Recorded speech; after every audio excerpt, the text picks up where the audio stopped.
This video was supposed to just be a documentation of a crow hunt I was having to remove one pest bird. There were many crows in the area, but only one bird was really giving my garden trouble. And the purpose of this was to document me getting rid of that bird, and then the hopeful success of my garden as a result. But it turned into a fascinating lesson in pellet ricochet, energy, and shot placement. The truth is, I kind of like crows, actually. They're a lot like people. They're opportunistic and individual and devious, and I kind of admire them. So at first, I tried to just deter them. I used one of these. However, I am not as good a throw as Randy Johnson. So this guy would just flee to the top of the trees, probably said some swear words in crow talk, and came down as soon as I'd been inside for a couple hours. And one day, when I caught him in the act and chased him up into the tree, I actually got a shot off at him, and I completely choked on this shot. I'll show it to you because that's what I always do, show you guys the misses as well as the hits. And from here on out, he was wise to the fact that I had a gun. So I had to up my game and hide in the tool shed to get a shot from cover. However, sneaky as I was, this guy caught sight of me and quickly jumped behind the larger branches like he always does, blocking my line of sight to him. But knowing the curiosity of the crow, I decided to just maybe see if I could get him to peek his head out one time for me. So I made this sound, and I'm not proud of this sound. It's kind of embarrassing, actually. But it was enough to get the crow to look. Here it is. Sounds pretty weird, right? The crow thought so too, and he popped his head out, giving me a shot. But it had now been many minutes since I've been standing there, offhand, holding the gun up. I was fatigued. I was also very excited. When I finally took the shot, I pulled it to the left, and I thought, certainly I had lost him again. The pellet impacted the stick right in front of him, and my instant thought was, another ricochet and this guy gets away. But then, to my disbelief, he dropped like a stone. I ran around out front immediately, expecting to have to follow up with another shot.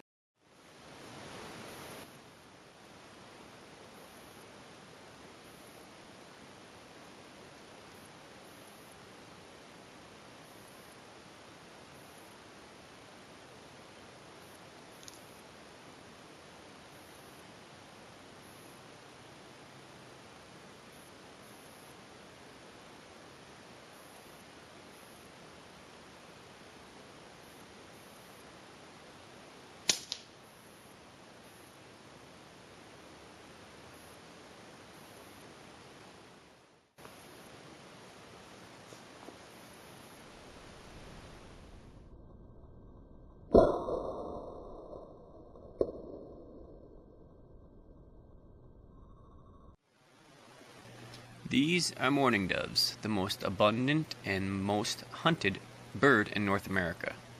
20 million of them are shot every season, and still their numbers are very plentiful, estimated to be approximately 350 million birds. That's a little brown-headed cowbird there behind him. It's mating season when I recorded this video, so neither one of these are going to be shot. I never ever shoot birds out of season. They gotta make babies, they gotta make more for us. You gotta leave them alone during this time of the year. That's the male to the left and the female to the right. You can see the male is very enthusiastic. It's sexy time for mourning doves right now, and he is definitely trying to get on here. Here's a listen at their song.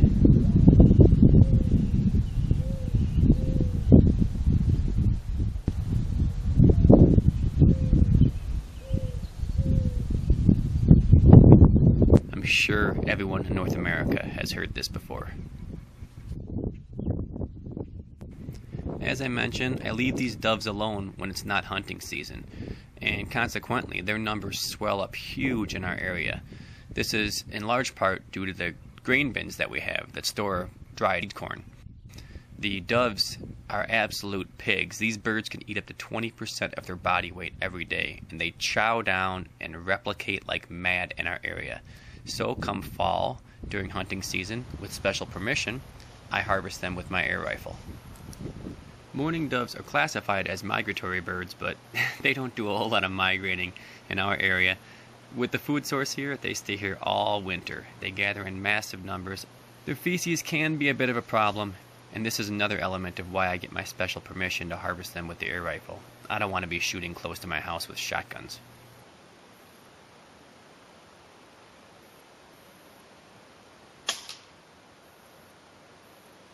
Hello friends, it has been a long time since my last video. Many were asking what is the reason for that. The answer is just lack of time. There will be more videos, just subscribe, new ones are coming. This magpie is on 71 meters 78 yards headshot. Some people was asking me why I'm doing that. The reason is because these bastards are the vicious killers of the songbirds. And from long time here is neither one songbirds in this area. The magpies are pests in my country because defending their territory by attacking and killing, they're dispatching a lot of songbirds and smaller species. That's why I'm giving a chance for the songbirds to recover. This rock, Corvus fragilegus, is on 64 meters 70 yards. As you can see, I'm filtering some moments that be considered as graphical.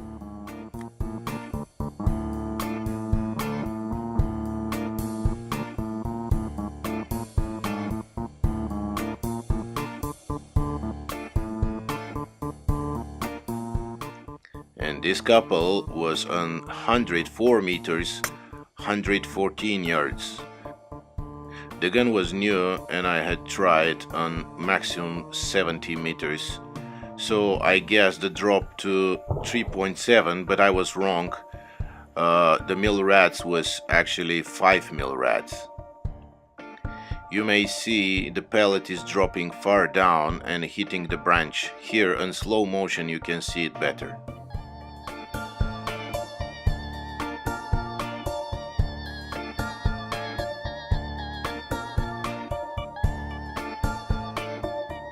There was a magpies too.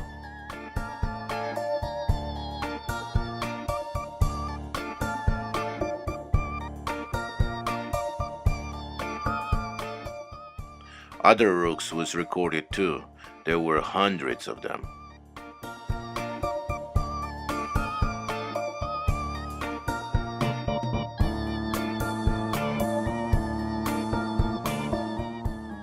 This magpie was on 65 meters 71 yards.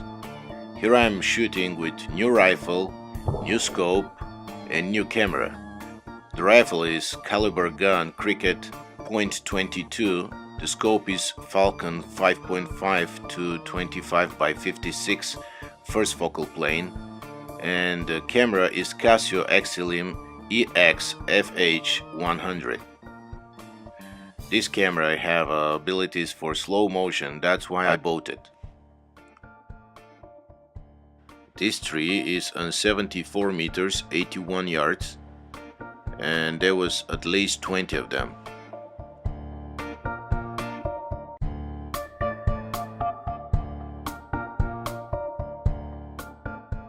Can you imagine what is the chance for the songbirds to recover when hundreds of thousands of magpies are looking around to kill and eat whatever they can?